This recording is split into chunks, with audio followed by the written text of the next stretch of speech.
Hal-hazırda gördüyünüz şəxs Türk kəşfiyyatının Azərbaycanlı rəhbərlərindən biri olub. Bəli, yanlış duymadınız, Türk kəşfiyyatı.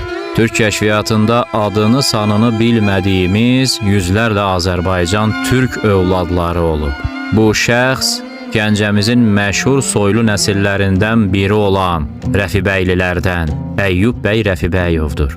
Türkiyədə bilinən adı Eyüp Sayğındır. Eyüp Sayğın Türkiyəyə mühacirət etmədən öncə Azərbaycanda bir çox vəzifələr icra etmiş, Rusların amansızcasına yatırdığı Gəncə üsyanının fəal iştirakçılarından biri olmuşdu. Azərbaycan Milli Ordusunun Qarabağdakı 1-ci Piyada Alayının komandiri olan qardaşı Səməd bəy Rəfibəyli, əmisi oğlu Qafar bəy və digər şəxslərlə birlikdə müstəqilliyi bərpa etmək üçün Gəncə üsyanında yaxından iştirak etmişdir. Üsyan amansızlıqla yatırıldıqda təqiblərdən qurtularaq 1920-ci ilin iyununda bir qrup silahdaşı ilə bərabər Türkiyəyə keçə bilmişdir. Xatırladım ki, Eyüp Sayğın bir müddət Nuxa, yəni Şəki qəzasının rəisi də olmuşdur.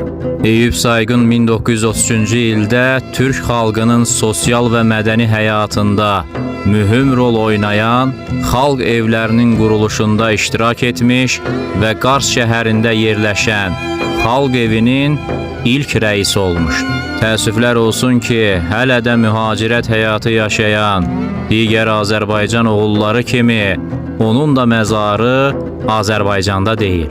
1979-cu ildə vəfat etdiyi Ankara şəhərindədir. Ruhu şad olsun. Dininizi her zaman diri tutun. Sizi ondan başka koruyacak hiçbir şeyiniz yoktur. Kin, doğru hedefe yönlendirildiğinde en müqəddəs koruyucu silahtır.